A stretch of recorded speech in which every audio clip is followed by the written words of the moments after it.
Bonsoir, mes amis. Bonsoir, tout le monde. Hello, my friends. You know, as I look out across this room, I have just one question. How's the Liberal Party doing tonight?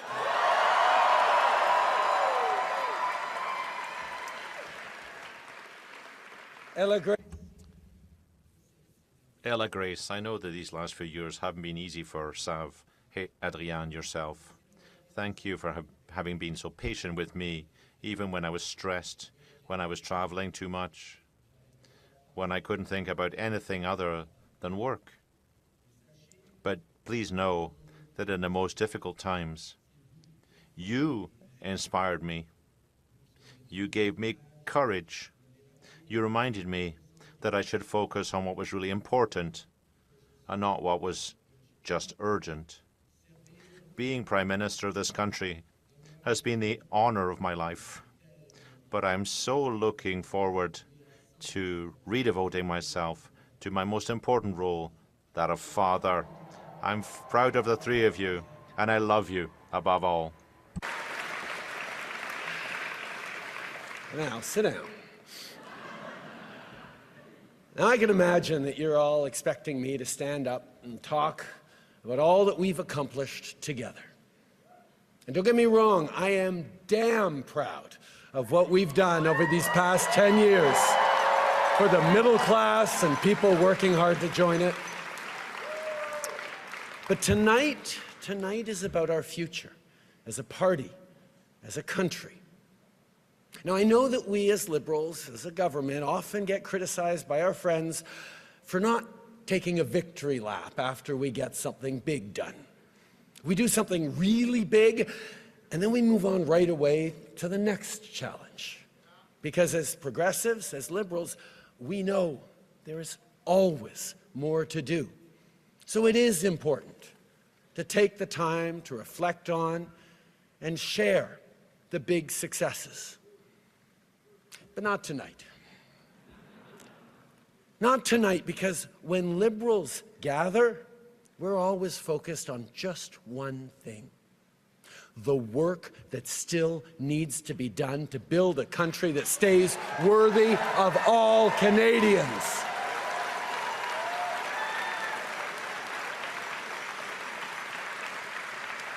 And simply put, that's the work of a lifetime for each and every one of us.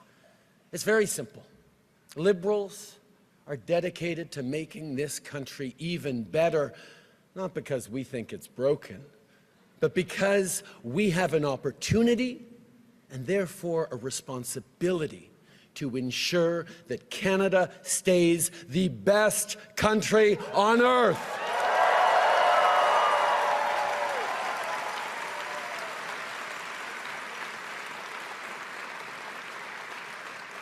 Now, these past 10 years have been challenging.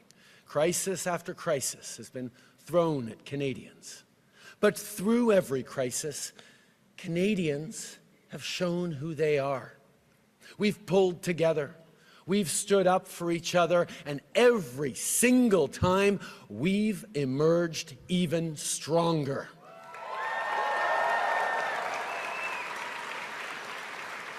And now, as Canadians face from our neighbor an existential challenge, an economic crisis, Canadians are showing exactly what we are made of.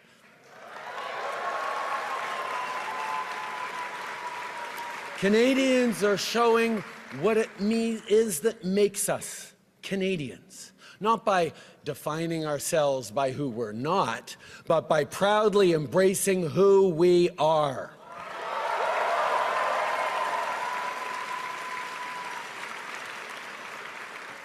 We're a country that knows that standing up for everyone's fundamental rights is the only way to protect our freedom.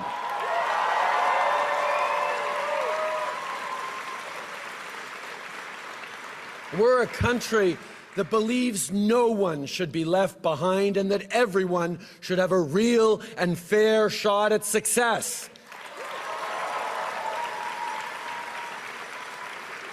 We're a country that refuses to accept the false choice between a strong economy and a healthy environment.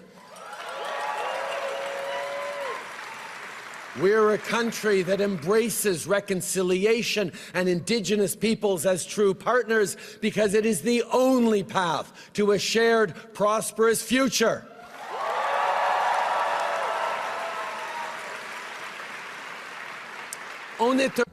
We are a country that promotes its culture and protects its heritage. We're a country that breathes life into the French language and is heard across the world. We're a country that celebrates its diversity and draws strength from its differences.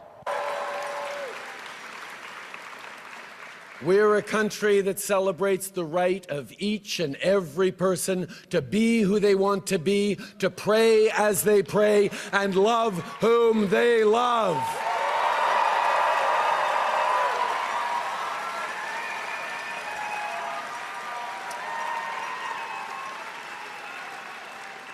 We're a country that will always defend a woman's right to choose.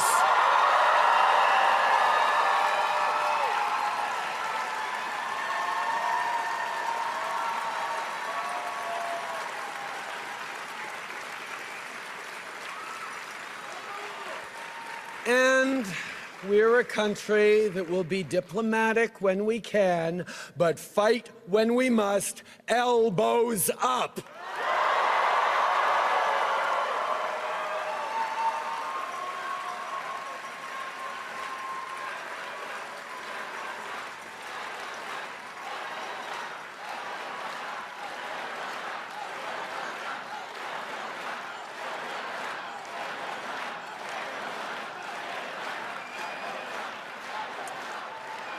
But you here in this room, and our fellow Liberals watching across the country, you know all about fighting with grit, with determination, when the going gets tough. You remember where we were 15 years ago with just 35 seats in the House. You remember our ups and downs and all those times that people counted us out, all the times they said our party was on its last breath. Like all Canadians, it's when you try to count us out that we Liberals show our true mettle.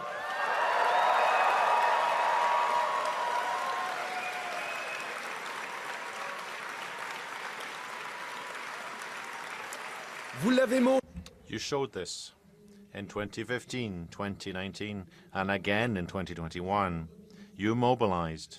You knocked on doors. You did it in the rain, in a heat wave, in the freezing cold. You did it in the middle of a pandemic, wearing a mask. You fought for your country, and you changed it for the better.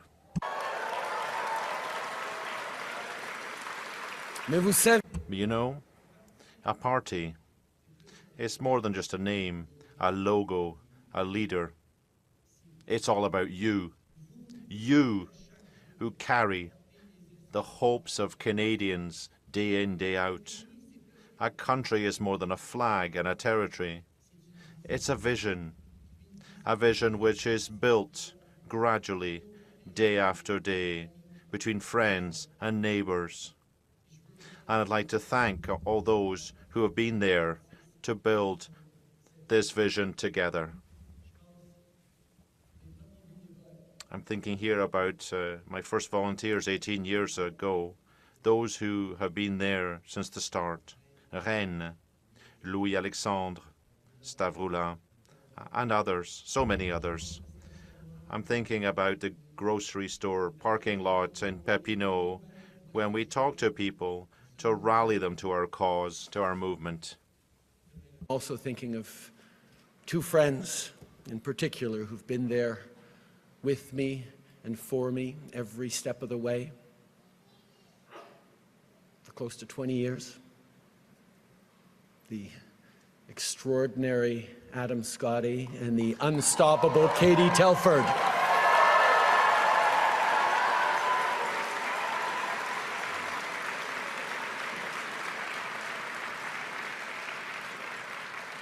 Now, as I look at all of you in this room, no speech could be enough to thank you all as much as I'd like to, as much as you should be. I can't even offer you a well-deserved break because, once again, we need you. Your country needs you maybe more than ever. And I have no doubt that you will answer the call because you've done it before. Liberals will meet this moment.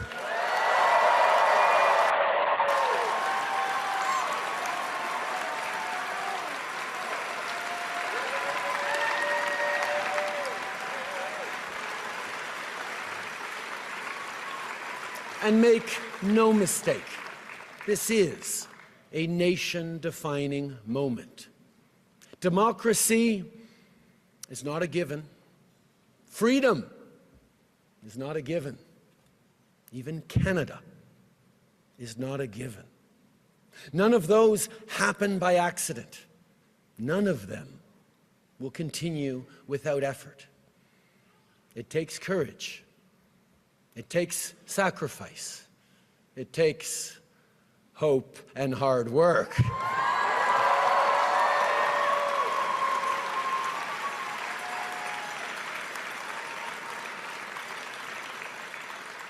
"60 years ago, standing atop Parliament Hill, Prime Minister Lester B. Pearson first raised our beautiful maple leaf into the Canadian sky. It was much debated at the time, but Pearson knew well what we all know now, that our flag would serve as a unifying symbol that would define the next chapters in our national story. 60 years later, there are still so many more chapters to write. And I can tell you, the world is looking to see what Canadians will do.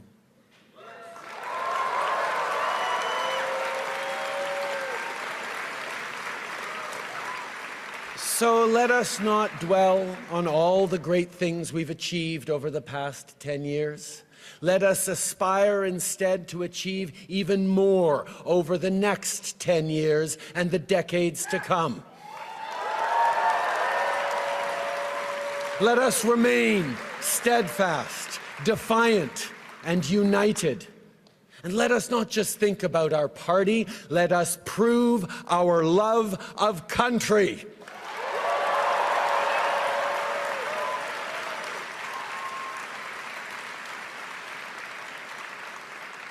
As your leader, as your Prime Minister, I have done my level best each and every single day to help build a country that stays worthy of all Canadians. I've done it for Xavier, for Ella Grace and Hadrian. And I've done it for your kids too. And I've done it with you. And although you'll always find me alongside you, cheering along, their future and your future is now in your hands. Merci, mes amis. Merci pour tout.